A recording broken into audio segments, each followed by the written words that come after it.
Hello, ndabasuje nitwa Mwami mbahaye ikaze ku biganiro byacu. Pi network irimo kwinjira mu cyiciro gishya. Protocol version 19.6 irarangiye. Protocol version 19.9 niyo izakurikiraho ikabanziriza version ya 20 iri hafi nayo. Iri niryo tangazo twahawe na Pi Core Team nkuko rigaragara ku rubuga rwa Pi Core Team kuri account yabo ya X. Abanditse bati network update protocol version 19.6 migration successfully completed. Next up is version 19.9, the final step before version 20. Node operators should make sure they are upgraded and stay tuned for further instructions.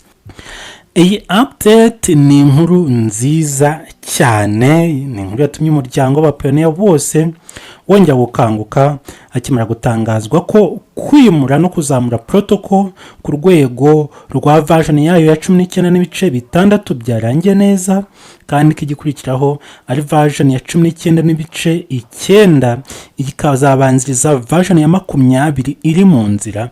Kuki bavuze ngo version ya 20 iri mu nzira kandi hagati ya 19.6 harimo 19.9?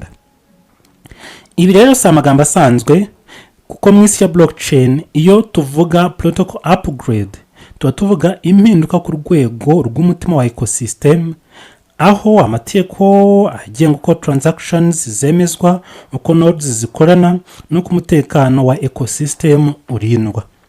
Ariko se bisobanuye iki ku muryango wa Pi muri rusange? Ese protocol version 19.6 irangiye ni ikimenyetso cy'uko open network iri hafi?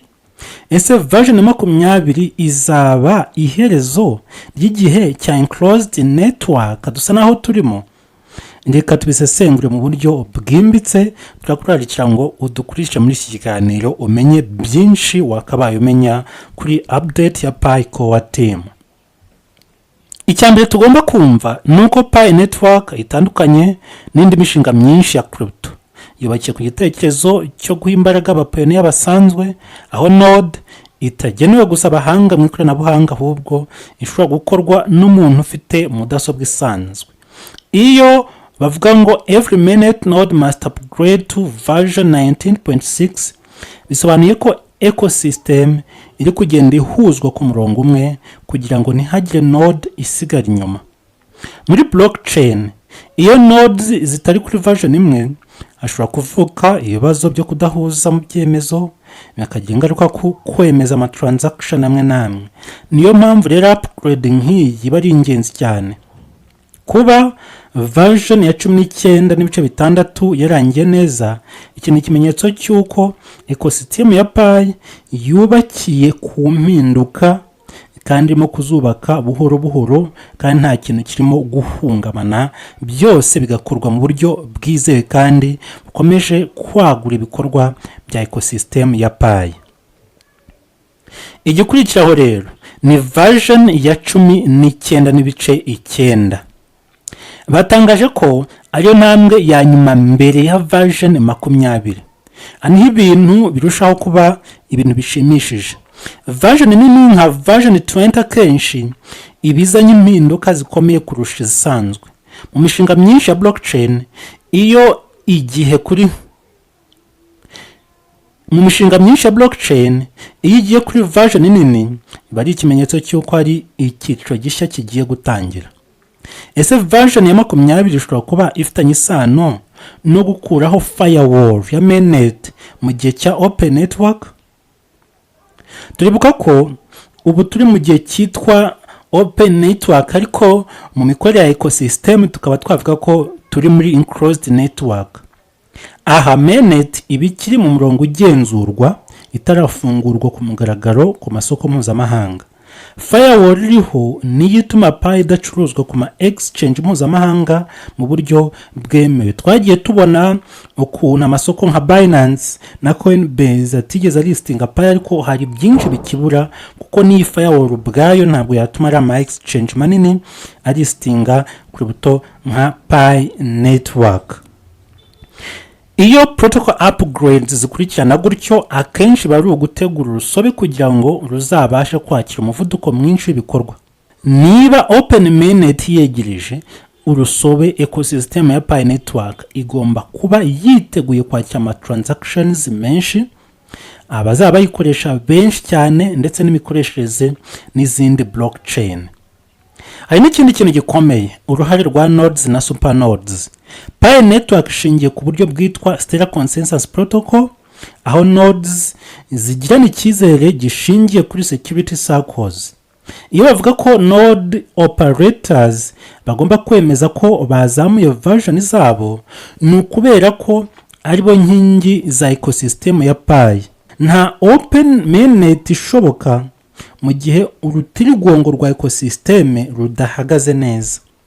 Buri mupayoniya ahangaha rero ufite node afite uruhare rukomeye muri uru rugendo. Uptime, internet hamwe no gukurikiza amabwiriza ya core team nibyo bizagena uko urusobe ecosystem ya Pi urusobe ruzaba ruhagaze mu gihe kiri imbere. Mu by'ukuri decentralization si ijambo gusa, ni igikorwa gisaba ko abantu benshi bafata inshingano. Ariko se ibi byose bihuriye he? N'isesengura twakoze ku kwaguka kwa Pi mu Burayi no ku mategeko mpuzamahanga. Harimo ihuriro rikomeye cyane. Mbere yo kwinjira ku rwego mpuzamahanga, umushinga ugomba kuba ufite urusobe rukomeye, ruhamye kandi rufite umutekano. Amategeko nkamika mu Burayi asaba ko imishinga ya Kurikira igaragaza umutekano n'ubushobozi bwo kurinda abayikoresha. Pi rero irimo gukora upgrades zikomeye kuri iyi protocol yayo, kandi gukora izi upgrades zikomeye ibirimo no kwiyubakira icyizere ku rwego rw'ikoranabuhanga. Ntibishoboka ko umushinga wakwifuza gukorana n'ibigo bikomeye by'imari utabanje kugaragaza ko urusobe rwayo rw'uwo mushinga rufite stability ihagije. Hari abibaza bati, ese ibi byose bizatinda ku kimene itarafungurwa burundu? Ariko iyo turebye ku mateka ya Kurikira, imishinga yihutiye gufungura idafite umusingi ukomeye yahuye n'ibibazo bikomeye, harimo abahackers bayihakinze, concessions no kubura ibyerekezo cyangwa icyerekezo ku isoko. Pi rero ishobora kuba yarahisemo inzira yo kubanza kubaka neza mbere yo gufungura ibikorwa byayo bikajya hanze. Version 19.6 yarangiye neza, bikaba ari ikimenyetso cy'uko core team iri gukurikiza roadmap yayo. Version 19.9 izabigerageza rya nyuma mbere y'intambwe nini.